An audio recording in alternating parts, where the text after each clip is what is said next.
طاقت کا منبع وہی ہوتا ہے، تو یقیناً طور پہ اب وہ مزید جو ہے وہ اس کو جو ہے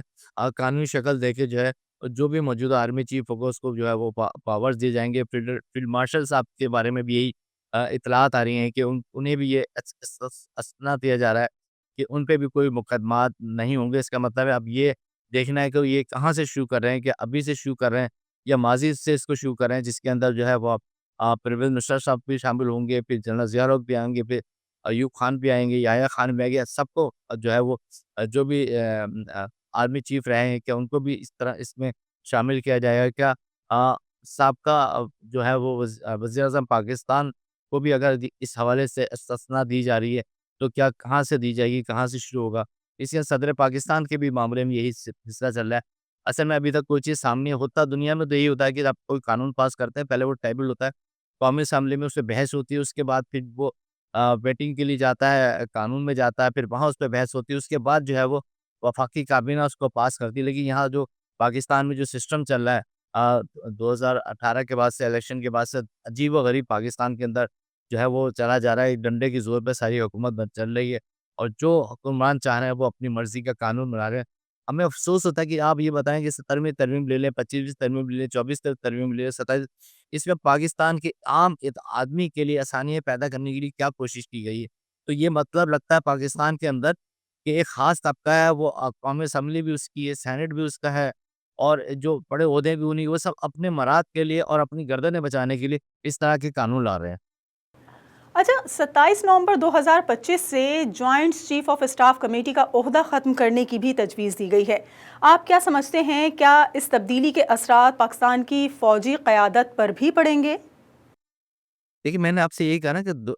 یقیناً طور پہ ایک اسٹرکچر بنا ہوا آ رہا ہے، اور آپ سمجھ لیں کہ بھٹو صاحب کے بعد سے پورا اسٹرکچر چلتا چلا آ رہا ہے۔ اس میں جو ہے 3 آرمی افواج کے سربراہ ہوتے تھے، پھر ان کا ایک chief of the army staff ہوتا تھا، وہ تمام ایک چیزیں چلتی تھی اس کے اندر۔ ایک پاکستان کی اتنی بڑی فوج ہے، مختلف انٹیلیجنس ادارے ہیں، وہ سب مل کے پھر بیٹھتے تھے، کور کمانڈ بیٹھ کے فیصلہ کیا کرتے تھے، اور پھر وہ تمام کا وزڈم جمع ہوتا تھا، اور پھر وہ فیصلہ ہوتا تھا۔ اب جو ہے وہ یہ جو آئین میں جو تبدیلی کی جا رہی ہے، اس میں یہی کہا جا رہا ہے کہ سارے اختیارات جو ہیں وہ فرد واحد کے پاس چلے جائیں گے، اور پھر وہ فیصلہ کریں گے کہ کیا چیز صحیح ہے، کیا چیز غلط ہے، پاکستان کو کس سمت میں جانا چاہیے۔ میں سمجھتا ہوں کہ ایک پاکستان کے لیے ایک نیا تجربہ ہوگا۔ دیکھتے ہیں آنے والے وقت میں یہ تجربہ کامیاب ہوتا ہے یا نہیں ہوتا، لیکن آپ جانتی کہ پاکستان کے اندر جو ہے وہ جو پاور ہے، جو پورا سسٹم چلتا ہے، وہ آرمی چیف کے پاس ہی ہو رہا ہوتا ہے۔ جو جوائنٹ آف آرمی اسٹاف ہوتے ہیں، باقی لوگ ہوتے ہیں، وہ ان کے ساتھ مشاورت کر رہے ہوتے ہیں۔ تو میں سمجھتا ہوں اس کو جو ہے انہوں نے دوبارہ وزٹ کیا ہوگا، تمام افواج پاکستان کے ساتھ بیٹھ کے یہ بات کی ہوگی، لیکن میری رائے، ناقص رائے تو یہ ہے کہ جو یہ سسٹم چل رہا تھا جس کے اندر تمام 3 افواج پاکستان کے، نیوی کے جو ہے وہ ایئر فورس کے ہیں، اور فضائیہ کے جو ہیں یہ آرمی چیف ہوتے تھے، اور وہ وہاں بیٹھتے تھے، اور پھر جوائنٹ آف اسٹاف ہوتے تھے وہ بیٹھتے تھے، کور کمانڈر بیٹھتے تھے، اور پھر وہ ملک کے بارے میں فیصلہ کرتے تھے۔ اب اگر افواج پاکستان کے سربراہ نے، یقیناً انہوں نے یہ فیصلہ اکیلا نہیں کیا ہوگا، ان کے ساتھ تمام جو ان کی ٹیم ہے اس نے مشاورت کی ہوگی۔ اگر یہ پاکستان کے لیے بہتر ہے تو ہونا چاہیے، لیکن میں سمجھتا ہوں کہ نئے تجربے جو ہے وہ پاکستان کے لیے اس صورتحال میں، جبکہ آپ کے ساتھ افغانستان کی بھی جنگ چھڑ رہی ہے، افغانستان آپ کے جو ہے وہ آپ کے ساتھ دوستی نہیں کر رہا، وہ آپ کے ساتھ دشمنی کر رہا، باقی دنیا خطرات چل رہے ہیں۔ تو دیکھتے ہیں آنے والے وقت میں کیا یہ جو فیصلے ہوتے ہیں وہ کیا ہوتا ہے، لیکن میں پھر بھی کہوں گا ایک چیز، ابھی سب چیزیں ابہام میں ہیں، ابھی بہت سی چیزیں جو ہے جب تک یہ پراپر جو ہے وہ چیز سامنے نہیں آتی عمل میں، تو وہ ہم اس پہ بات کرنا بہت زیادہ مناسب نہیں، کیونکہ بہت اہم ایشوز ہیں، بہت نازک ایشوز ہیں۔ تو میں سمجھتا ہوں جب تک وہ پیپر میں نہ آ جائے اور جو چیز اسمبلی سے پاس نہ ہو جائے، تو اس حد تک تو ہم اتنی کسی کے بارے میں یہ بات نہیں کر سکتے، لیکن جو آرٹیکلس آ رہے ہیں، جو کالمز آ رہے ہیں، اس میں جو یہ چیزیں نظر آ رہی ہے، تمام اختیارات 2 جگہ تقسیم ہو رہے ہیں۔ پارلیمنٹ کے اختیارات جو ہیں وہ وزیر اعظم پاکستان کو دے دیے جائیں گے، صدر کے اختیارات کو کم کیا جا رہا ہے، ان کو امنیٹی دی جا رہی ہے کہ وہ جو بھی کرپشن کریں، لوٹ مار کریں، ان پہ کوئی مقدمات نہیں بنیں گے۔ اسی طرح مجھے لگ رہا ہے آنے والے وقت میں شاید چیف جسٹس پہ بھی یہ چیزیں ہوں گی کہ وہ انہوں نے جو کچھ بھی غلط فیصلے کیے ہیں، جو کچھ بھی انہوں نے کیا ہو، ان کے لیے بھی جو ہے وہ کوئی قانون وہ بھی دستاویز، دنیا میں کہاں ایسا ہوتا ہے کہ ایک شخص جو ہے اتنے بڑے عہدے پہ ہو تو اس کے اتنا ہی بڑا احتساب ہونا چاہیے۔ تو کیا احتساب سب جو ہے وہ غریب طبقے کے لیے رہ گیا ہے،